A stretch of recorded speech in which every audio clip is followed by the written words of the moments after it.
SuperTalk Mississippi media production. We'll pre-record on my count. 7, 6, 5, 4, 3, 2. Roll A, fade up on A.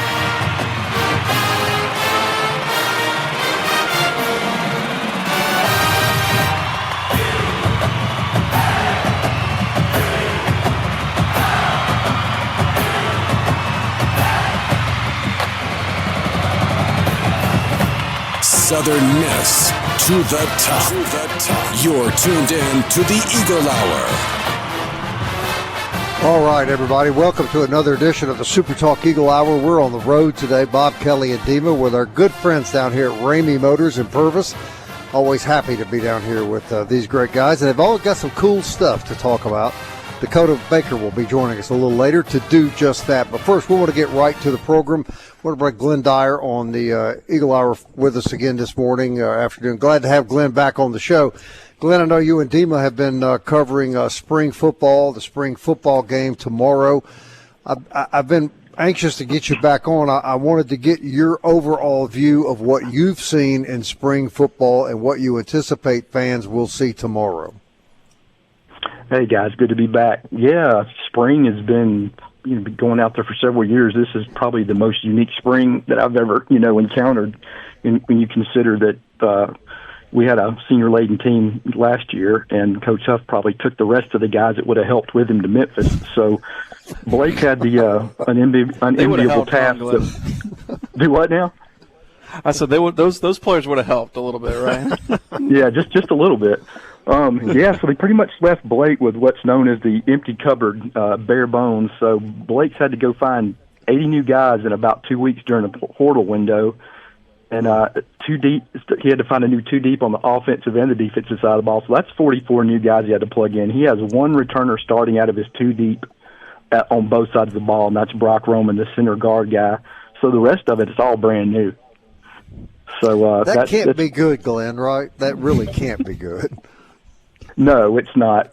It's tough. I'm hoping people give Blake and his guys a little grace. It's going to take a little time to put this all back together. And the offense was obviously they're way ahead of things because it's the same system. He brought Kyle Cephalo in, a guy that's coached under him for many years. Kyle came in as the wide receiver coach and wide receiver coordinator over there at Cal Berkeley, so he's come in, but he's been running Blake's system for years, so it's the same thing. So those guys have some familiarity over there.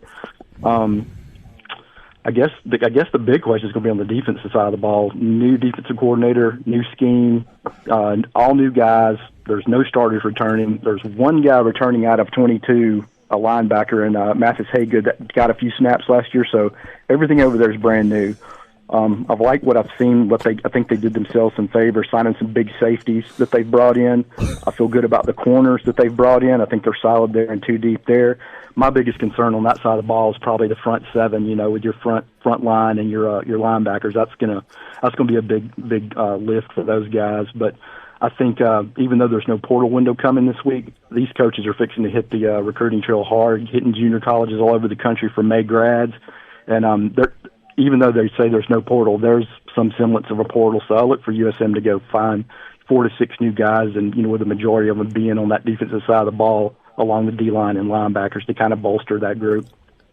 Well, we can report, though, that none of the guys that have been brought in were picked up at Walmart with a cardboard sign in front of them saying "Will linebacker for food" or anything like that, right? I mean, I don't think so. No, none of that to this point, Kelly. Okay, well, that's good. So usually the rap on spring games, Glenn, is that it's just so bland and vanilla that nobody's really going to show anything. But there probably wouldn't be a whole lot to show necessarily anyway, just because of that lack of experience. Is that a reasonable presumption? Yeah, that's 100%. Talking to Blake all through spring, one of the normal questions you always ask the head coach is, where you at with your install, process? And he said, look, we're not even worried about the install right now. We're trying to install,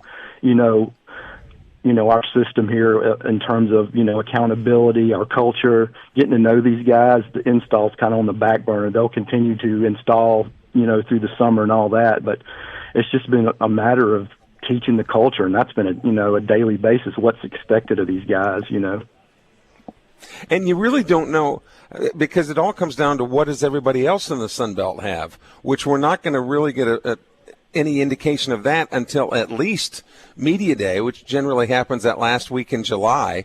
So as tough as things might seem, again, you just don't know what you're up against because you don't want what everybody else in the league has got. Yeah, that's correct, Kelly. I mean, I think James Madison, with them losing their coach, I think they're in a similar situation to Southern, having to restock, coaching staff and a whole new group of football players. But I don't think it's to the point that, maybe Blake's had to deal with here with that, cupboard being so bare. I think there's going to be some, UL, Lafayette's had to replace a lot of guys. So, yeah, there are going to be a lot of teams that are in the same boat as us. You just got to see what that looks like. Is it, to the degree our situation was, and how does that going to play in the fall? Glenn, every single year in the summer, they'll come out with the Sun Belt preseason poll and decide who's going to be the best team in the league and stuff. And I just think we're going to get, as we get deeper and deeper into the transfer portal and having to replace teams, as much as the preseason poll is good and, fans can talk about it and stuff, I mean, I think we're going to get to a point where there's not going to be a preseason poll anymore because you just don't know.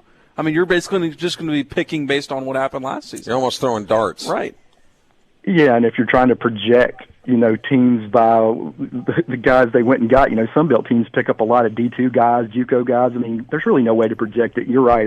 It's all for the fans, and I don't see any way it could have any accuracy at all.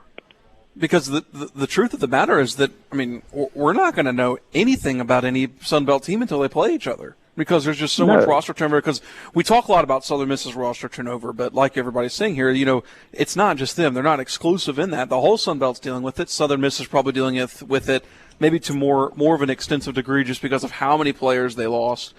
But everybody's dealing with it in some fashion, and I do think Southern Miss has something going for them, Glenn, because I've kind of said that this year in the Sun Belt is going to be an offensive-heavy league because of the defense is not being that strong. And I think because, like of what you just said, the offense seems to be a step ahead because they've already been in the system. You got two quarterbacks in Liddy and John White already in the system. Hampton seems to have been, kind of figuring himself out a little bit too. And you got that going for you. And really, if your offensive line is just good enough, you'd feel pretty decent about your offensive chances to score some points. Yeah, and I feel good about where Southern is offensively, just for the reasons you mentioned, and to add to that quarterback situation. So many years, Will Hall brought guys in who had never sniffed a D1 snap in their life. I mean, these guys have D1 snaps under their belt. Ethan Hampton has 3 years at NIU, went into Notre Dame and beat them 16-14 a couple of years ago. These guys have been under the gun, and that's huge at the most important position on the field offensively, a quarterback. And, last year we couldn't run the football, and it really limited what Blake could do with his playbook. I think they're going to be able to run the ball a little bit this year. I think they upgraded their running back room. They got some more speed, some more shake, and they got some physical guys too. I think that's an upgraded room. I think the quarterback's going to be fine. Along the O-line, Blake mentioned that he wanted to get bigger and more physical up front. I think he's done that. The biggest question is, he's brought some guys in that I think could be step up from what they had last year. They just don't have any experience yet, and experience is, a huge factor. These guys are just going to have to go out there and, by trial by fire when the season starts. Yeah. Real quick, Glenn, I know we're almost out of time, but just give me your overall thoughts on this weekend against Texas State as far as baseball-wise. I think it's a pivotal weekend, man. I think it's a pivotal weekend for us, and I think it's a pivotal weekend for Texas State as well. You see they've elected to throw two of their bullpen guys instead of their starters. That's a little bit of a reach, if you ask me. Maybe some desperation, looking for a spark. Both teams are looking to define their season at this weekend to some extent. You got a prediction for us this weekend? I got Southern winning 2 out of 3, man, taking the series. I still think these guys are going to get it going. Yeah, I think you're right, and I hope so. And I agree with you totally. It's got to start this weekend. I mean, it's got to start. It definitely feels like a fork in the road moment of the season to me of like what team are they going to be? Yeah, Yeah, they're crucial. Their motto this weekend should be urgency, urgency, urgency. Yeah. Well, you got to start out tonight because you're throwing your best guy tonight. Right. He's got to perform. He needs to go a good 5-6 innings, right, Glenn? Yeah, and I think he's well capable of that. His last outing was fantastic. I think he's starting to settle into that Friday night guy.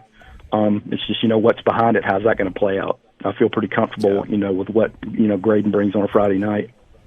Yeah. All right, buddy. We sure appreciate your time and look forward to having you back on the Eagle Hour soon. Thanks, guys. Have a good weekend. All right, Glyn Dyar, everybody. You think John White has any chance, Dima? Yeah, I do.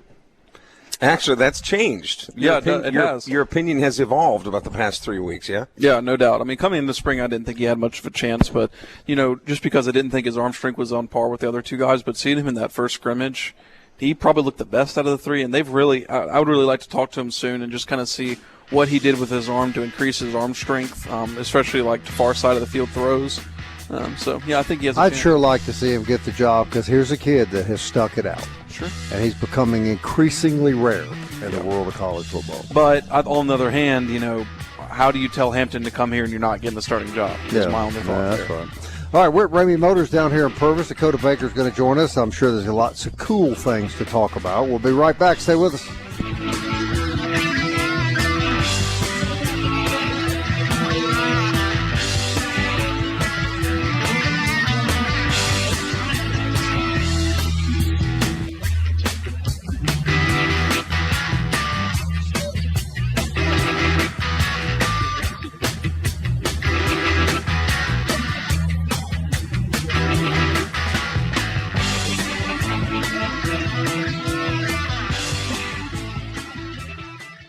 Big news from Robinson Electric Supply in Laurel. We've moved. You'll now find us directly behind our old building, right by Sawmill Animal Hospital. We're still your trusted electrical distributor, carrying everything from conduit to tape. And don't forget our full line of Milwaukee tools. Whether you're a contractor or a DIY pro, stop by the new Robinson Electric Supply at 1222 West 6th Street and see what's lighting up Laurel. Robinson Electric Supply. New location, same trusted service.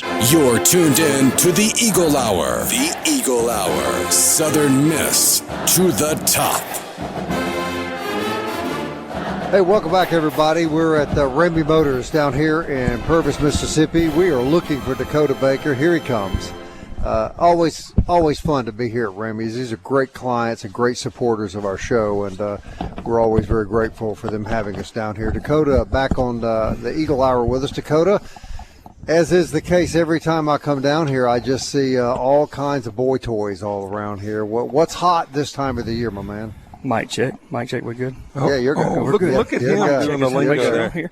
Yes, so man, right now boats are just killing it, dude. We just got a new load in, waiting on trailers. We have 9 of the 20 that just come in pre-sold already, so we're waiting on the trailers for those. That's really been the biggest hit for us right now. It got warm early this year. We didn't really have a hard winter towards the end of it, towards deer season. So really that's been our best thing. Mowers kicked off great. Good warm weather, right? 0% finance on all of our mowers, so that's kicked off really well. That's a machine that you cut grass with, Kelly, but you have to physically do that. Go ahead. I'm glad you explained that because I'm going, what is that? Yeah, we can do a tutorial later if we need to, Kelly. Nonetheless, though, but yeah, man, and look, but really everything's kind of kicked off just because of the weather. People can get out. They can tractors, skid steer, excavators. I mean, we sent an excavator today to Nevada. Got a local guy does railroad work out there. We got one of our salesmen. He knows them and sell them here local, and he's got rail yards all over the place. He's doing them. So we're sending stuff from literally coast to coast. So I'm curious about the boats. What all kind of boats do you got? Are these bay boats mostly? Or duck boats? What are they? So right now we're really hitting the river boat, the John boat market really hard around here. And a lot of our rivers, where are we in right now? We're in a small drought, right? So rivers are low. You can't run a prop motor really on them in most spots. So we have killed the game around here with jet foots. Every boat I think so far this year we've sold about 70 jet foots. So, I mean, you're talking about a boat that us three could get in, go to the Leaf River and run in 2.5 inches, 3 inches of water on plane rolling. So, and that's what we've really killed the market around here, man, doing really good with those. But also, I mean, crap, we've got guys coming from Ohio. I have a guy right now that put a deposit on one from Texas. John's got a guy from Arkansas and Missouri. So it's not just local guys we're hounding when we're getting them 10, 12 hours away are coming in and buying these boats. Now, can you order a boat? Say I come down here and I want a bay boat with specific type of engine, et cetera. Can you order that? Absolutely. We can order pretty much anything to spec you want. Now, timeline on certain things, it can be 6 to 8 weeks out, and then some of them are 2 to 3 weeks out, depending. If you want more of your chill, just run-of-the-mill boat, 2 to 3 weeks, we could have you something in stock. But sometimes if you get it more custom, like Kelly would be accustomed to, wider seat. Have to be wider, and bigger motor on the back, 4-blade prop to get him on plane quick. Kelly ain't getting in no boat that has only a 2.5-inch draft. Am I right about that? Draft? You're talking about beer now. Now we're talking. Now we can really get into talking about that. Yeah.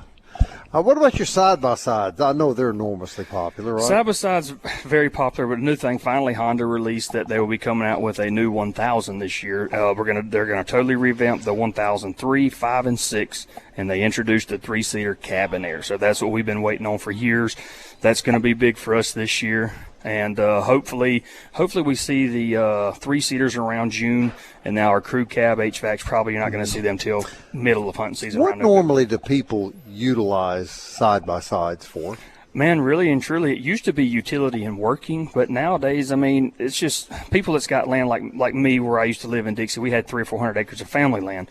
It was nice just to go buy a buggy. All the family gets on it, turn the radio on, go check cows, ride trails, and just kind of go cruise. But, then you got guys that mud ride in them, and you got guys that are a little bit older that farm, and some guys really have long driveways, and they want to take their trash out. Them and their wife just ride around on it. There's so many purposes for them, and then I think that's why the cabin airs have become so popular, is because of the luxury of them. You can literally go hunting, and you can have the amenities of a pickup truck in your side-by-side. So, and that's a big thing for us on those, man, and we really kill the market on them as well. These are outdoor activities we're talking about, Kelly. People go outside and do but there are people, do physical things. There are people that are lazy enough that would drive down their driveway in a golf cart to get the mail? Yes, you would.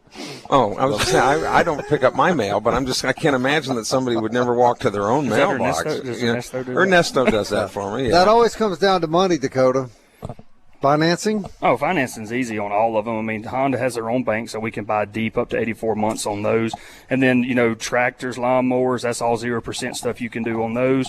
And then our excavators, skid steers, we can still do 0% for people on those. That's your biggest market right now. People want to use the bank's money versus paying cash if they can get 0%. Actually, this is a busy time of year, too, because tax season, people are getting their refunds. Yeah, absolutely. Yeah, that was a big thing, I'd say, about a month and a half ago. I guess people just filed earlier this year. We had a big rush on boats, lawnmowers especially, and side-by-sides and ATVs, but it's kind of chilled down on that, and it's back in the normal flow of things. Yeah, but you can't find a B-2 bomber anywhere. It's hard, man. It's hard.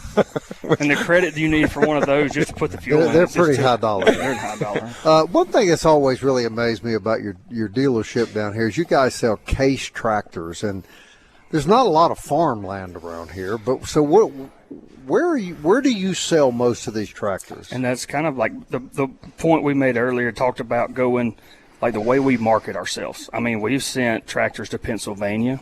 We've sent them to Indiana, Texas, Arkansas, like anywhere in the southeast for sure. And some northwest we have got too, but it's just lower pricing. We rather do volume. Make a little on a lot versus a lot on a little. But we also advertise it. We're not the guys that put an ad in Craigslist or put a sign at the road, come see us for all your tractor needs. All of us are posting on Marketplace. We're getting them out there for our customers to see, because if Kelly wants to one day just get that lawnmower, right, he can be in his recliner scrolling through Marketplace and see one of our posts. Boom, here's ZTX 52 lawnmower, blah, blah, blah, blah, 0 for 48, apply now. Boom, text us, send you the link, get you approved. And you say you send them. How do you physically send a tractor, though? Oh, man, you can DocuSign everything. So a lot of the stuff now, we just do DocuSign here. So no, I think he means how do you get the tractor there? Yeah, we have delivery. We have 2 delivery drivers full-time, 2, a 3500 and a 4500 truck with goosenecks. And, like today or yesterday, Scott, one of our guys, sold a TB290. Well, we had to go to Atlanta, get it. Guy brought it back, and then Scott will have it delivered 3 or 4 hours away next Monday. Customer service, man. But I think that's where it separates us, where so many people's like, oh, man, yeah, you can come get it for that price right there. Well, diesel being a little higher, we used to do 150 miles of free delivery. Now we backed it down to 100 miles free delivery. Anything over that, $3 a mile, hopefully, cover our diesel at least, just to kind of get something back. Sure, you got to. But that's what separates us. We'll deliver boats, we'll deliver lawnmowers. We delivered tractors, skid steers, excavators, you name it. And I mean, that's where you can separate yourself. And your internet marketing has always been really aggressive, and you guys are always on the cutting edge as far as that kind of stuff goes. Tell us where people can go to see your selections, your different models, things that they can shop online. Yeah, so we got we actually have 3 different websites. You can go to RameyMotorPowersports.com. That's all the fun stuff that we sell, right? And then we have Ramey Motors MS, which that's going to be our car side. And then we did do a marine website, but something didn't jive with it real good, and we couldn't get the feedback on it. So I think we did shut it down, and we just revert everybody back to Ramey Motors MS. You can get in there, click on anything you want. If you like it, you can hit inquire there. It'll send an inquiry to our system here. Or if you want to do an application right there, hit the application button, fill it out. It comes straight to our computers, and one of us 4 on our team will reach out to you the next morning and get everything rolling. Yeah. Why are used cars, and I hear this from a lot of people, Dakota, why are used cars now so expensive? I mean, I think the market flipped back because, COVID happened, and then they went expensive, and then everybody was flipped. You're talking about, you're looking at somebody here that, like, I went and bought a truck, a new one time during COVID. I think I've told you this story. I literally bought the truck for $70,000 and literally drove it for about a month and a half. I had to do my first oil change. I bring it in, the guy says, "Hey, man, would you be interested in trading your truck?" "Sure, and what you give me for it?" I got offered $9,000 more than I paid for it during COVID because you couldn't get them, right? But then that kept happening, right. And then it just killed the used side, and everybody be $25,000 flipped on them. And then now they went back down. They went through their spurt, and now I think the financing has gotten better for used. Because, like Drew's got you can get a 4.25. I got a 3.9 on my used F-250 the other day. That's unheard of on used stuff. I think the financing market has flipped, so now people can finance a used car dang near what they can a new one. I had a similar experience. I bought my wife a used SUV during COVID, kept it about 2 months, and sold it for a few $1,000s more than I paid for it, and used that money to buy her a new one. Yep, and that's the thing. You could literally people were paying $8,000 to $10,000 more for a used vehicle than they would a new one. Correct. And it was you can make some money doing it, man. I ain't gonna lie. I flipped 3 or 4 of them during COVID. I was one of the guys that did it. It was free money. You literally go drive a vehicle for 2 or 3 months and make $7,000 or $8,000. Who wouldn't want to? It was fun. It was easy. Like, okay, I don't like the color now. Well, anytime you're dealing with somebody at Ramey's, you're dealing with somebody that's trustworthy and somebody that tells the truth. In fact, Dakota said today before the show that because of JoJo Parker from Purvis High being drafted by the Blue Jays and Jacob Parker having a great year at Mississippi State, that he is willing to give the front seat up to at least the Parker boys as being the best players to ever play. Well, I'm glad you brought that up because I want to clarify something. Dakota brought that up. Dakota never one time said that. We labeled that on Dakota. That is strictly finally on us, the truth. Dakota. All the listeners that know me finally can hear that. Is the truth, Dakota. We tagged you with that. You had nothing to do with that. I will gladly pass the torch. Absolutely. Dakota, we really appreciate it. When we come back in the last segment, I want you to give us the origin of this dealership because it's so unique. Perfect, yeah. How you came about creating such a multi-product dealership, okay? Absolutely, man. Dakota will join us here in a few minutes. And next up, Coach Kyle Lindsey, the head coach of the Purvis Tornadoes, who pitched for the Southern Miss Golden Eagles. His team's getting ready to play tonight, but we've got Coach Kyle Lindsey, former Eagle, now head coach of the Tornadoes, next on the Eagle Hour. All right, stay with us.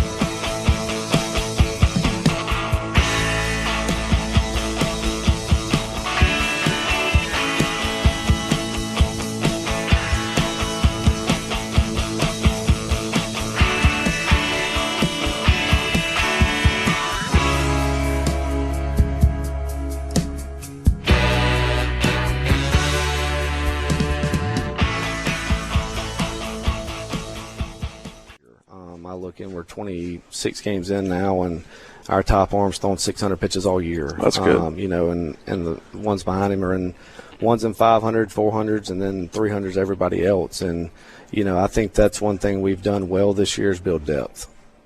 Kyle, when you look back on your career at Southern Miss, you were there the 09 year, which was the World Series year. With all due respect, you're a native of Purvis, but with all due respect, physically, you're not what the prototype pitcher is today. It seems like if a guy isn't 6'4 or 6'5, they don't even get looked at anymore from the mound. You're obviously not 6'4 or 6'5, but yet pitching was your forte. Take us back to your days at Southern Miss, and what did you learn most? What did you take from those years that has helped you develop into the coach you are today? You look at Coach Berry and Coach Palmer, and the investments they made in their players and how they challenged them, and it was almost like that father figure that you didn't want to let down and you wanted to give everything you got on the field for. That's kind of the mindset that I believe the guys on our team, had, and we also had some pretty good leaders on the club. Bo Davis, Brian Dozier, those guys kind of rallied the troops. Dozier was hurt at the end of the year, but he was an unbelievable leader, and we just kind of got hot at the right time and enjoyed the ride, man.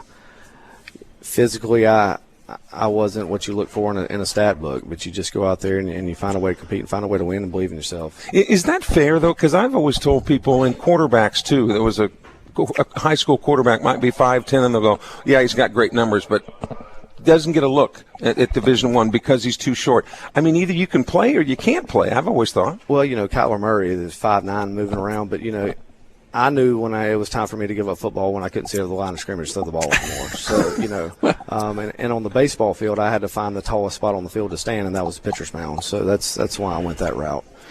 But, I mean, the fact nowadays they just flush you. It doesn't matter what you can do. Now the big thing's the radar gun. If you can't run it up there and bust 90, and now you watch college baseball, and they're bringing guys out that are really throwing the baseball hard. And you watch a big league game, and those guys, you can't come out of the pen if you don't touch 100, it seems like. So velocity's really overtaken the game a lot. And I was more of a guy that just had some pitchability. And that's I believe what has helped me most develop high school and junior college pitchers. Do you think that's good? Because, I was having a conversation with a friend of the show, Bobby Halford, over at William Carey, and he was talking to me about high school pitchers throwing, 95 to 100, which is obviously rare, but seeing the velocity continue to increase even at the high school level. Do you think that's good? I mean, we're seeing a lot more Tommy John surgeries once you get to college, and that could be a result of that. Yeah, I think everybody's got X number of bullets in their arm, and at some point, if you hit that number, you're going to give out. At the same time, I think kids are playing a lot more baseball now than they did when I was growing up. So I think their arms are getting stronger, and they're working out more in a specialized area than we did when I was coming through. And they're doing it at an earlier age. So, you see those velocity jumps, and people like to say the radar guns have gotten better, so they're picking up a tick or two higher as well. But I think there's a correlation of throwing hard and pitching more is obviously why we're seeing the Tommy Johns. Former Southern Miss pitcher, now head coach of the Purvis Tornadoes, Kyle Lindsey's with us. Coach, in the last few minutes with you before we let you go, and you literally got to get out the door, I know. But to Southern Miss fans who are freaking out because there's something wrong with this team, they're just not.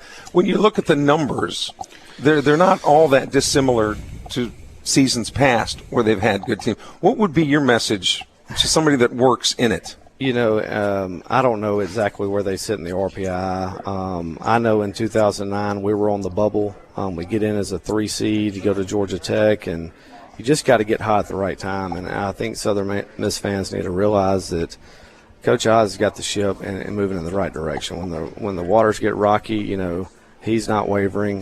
He's going to continue to do what he does, and the Eagles are going to continue to do what they do, and they're going to win baseball games. So either get behind them or get out of the ship. Grab a paddle and paddle, or go find another team that you enjoy. You've been around enough that you've got a little bit of old school in you because you played under Palmer and Barry, but you've also seen these new age parents, helicopter parents, whatever. Have athletes changed, or has it been the parents that have changed?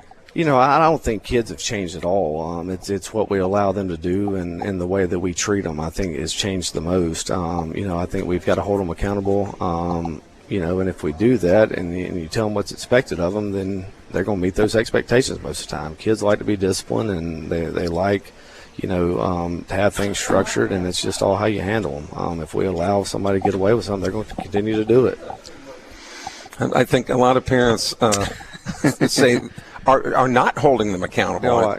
Correct. I agree. And it's, we're at the day that you want immediate results. As a player and a parent, you want to show what you've done and that you're keeping up with the Jimmies and Joes or the Joneses, however you want to phrase it. But, baseball is a game that you got to continue to work if you want to get where you want to be. A lot of kids are doing nothing but baseball now. We've heard other colleagues of yours say, if I have a guy that's played nothing but baseball, but a guy that's also been down in a three-point stance playing football, I'll take that football guy every time. Your thoughts? In the off season, and it comes a point in time in everybody's life where they've got to specialize in one, I believe. Whether it's professional level, college, high school, whatever it is, it's different for each individual. But they've got to, find a way to compete is my biggest thing, and you can't do that in the off season of baseball. So compete as much as you can. Kyle Lindsey, coach of Purvis, former Southern Miss pitcher, Purvis native. Thanks for joining us, Coach. Good to see you. Glad to have you. Glad to be here and good to see y'all.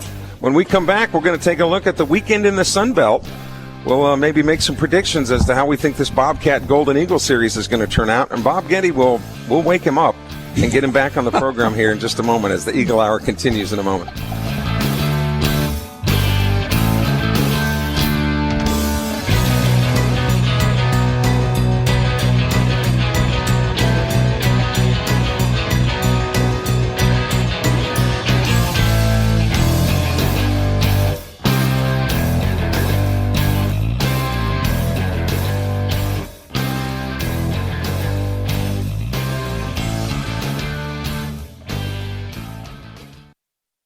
Big news from Robinson Electric Supply in Laurel. We've moved. You'll now find us directly behind our old building, right by Sawmill Animal Hospital. We're still your trusted electrical distributor, carrying everything from conduit to tape. And don't forget our full line of Milwaukee tools. Whether you're a contractor or a DIY pro, stop by the new Robinson Electric Supply at 1222 West 6th Street and see what's lighting up Laurel. Robinson Electric Supply. New location, same trusted service.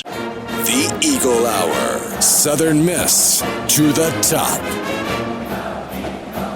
Hey, welcome back, everybody. SuperTalk Eagle Hour is on the road at Ramey Motors in Purvis. We come down here quite a number of times every year. They always make us feel really welcomed, and we're always happy to be down here with you guys, Dakota. We appreciate y'all coming. I was a little upset today. I forgot to stock the bar over there for my man Kelly. And yeah, but did you notice him nosing around it, opening the cabinets and stuff? And you know what he come back with, Bob? I'm looking for a tissue from my glasses. Yeah, right. After he saw the three of us look. Did you buy that demo that he was digging through the snack cabinet looking for tissues for his glasses? Well, this is a big store, Bob, and out of all the places around here that he chose to go first to look for a tissue, he went right to the snack box. Not to the bathroom, not to the front desk here. Just happened to be the snack bar that he went to first. Just happened to be. Yeah, not the front desk with the box of tissues sitting on top. Yeah, that wasn't it right there. No. Hey, Dakota, before we get on to our weekend stuff with baseball, real quick, how did this concept begin here with so many multiple products? So really it all truly started down at Mr. Brad's corporate office where his grocery stores are run out of here in Purvis. The boys, Taylor and Ford, they got in there and they got a few cars and started selling cars and started doing really well. And Mr. Brad's like, hey, guys, y'all are kind of outgrowing my office here, like in the little space they had. So, Brad knowing Mr. Dennis Pierce, they got in here, made a deal out with this place. And at first it was just cars. And then, we picked up Mahindra tractors just to kind of get something out there for the power sports. And then our general manager, now Brian, come from a Honda dealership in Pearl River who had shut down. Well, we snagged Honda from there. And, dude, it's just been really something every year ever since. We went Mahindra, Honda, G3 boats, Gravely mowers, Suzuki. Then we ran XL boats, and then we got All-Wheel, South Fork. But every year we try to pick something up new. Like last year was Takahouchi skid steers and excavators, which has been huge for us in the market. And this year we're working on golf carts. I think that's something that we need to bring to the table, and hopefully a new brand of side-by-sides and ATVs. So the multiple products is not going to end where it's at. As long as these four guys or these three guys I sell with every day are here, we're never going to stop. Well, I mean, every year we got to pick something. You got to keep it fresh. You just got to keep it going. Like right before we went on the air, a man walked in and he said, I heard y'all got live bait here. And I was like, yeah, I didn't know that. Whatever there. Yeah, we got crickets and worms, and then they're awesome. Working on getting a fish tank to do live fish, shiners, goldfish for the guys that run lines. And I mean, literally one end of the spectrum Yeah. To the other. Yeah, well, that's we got pretty a 50-cent minute to $150,000 excavator. Now, there's a logo right there. I mean, from 50-cent minutes to a $150,000 excavator. It's all under one roof, and it's crazy. But I think that's again too. It separates us from a lot of our competition. But no snacks for Kelly. Not today, and I promise I'm gonna put a work order in for that for next time when he comes. Well, I've noticed that y'all cut the snacks out truckload. Since the day last year he went over there and raided. The man literally ate your lunch. Oh, that was my Popeyes. Yes. And I can't really blame him on And you set it Popeyes down for a minute to serve a customer, and he went in your office and ate your food. I can't blame him on Popeye's chicken. He come back. I come back in there and he said, "Dakota, was this your chicken?" I said, "It looks like it was, Kelly." He said, "Well, it was good." You saw that, didn't you? Oh, yeah, I was here.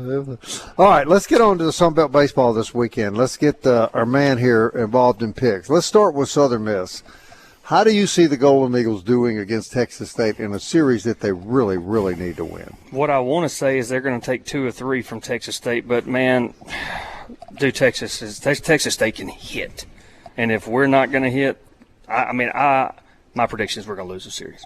Dima? I'm with them. And I know that a lot of people are going to be a little, like, what? Like, are we, but my thought is, like, when do we expect Southern Miss to change? And until they change, I'm just going to have to assume that it's going to stay the same. And if like, do you think Southern Miss is going to score 7 runs a game this weekend?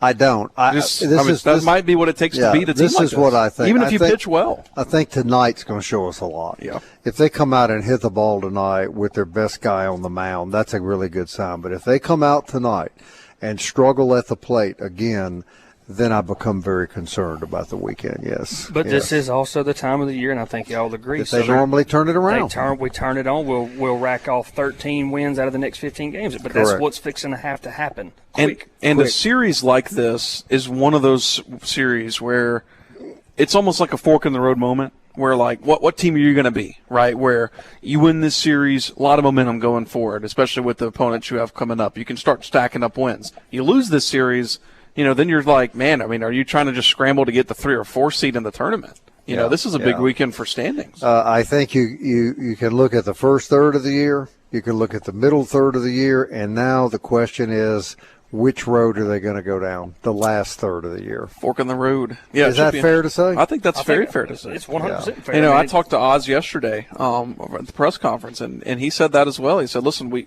have to forget the first 2. He said a lot of people want to talk about the 15-2 start, but we also have to forget that.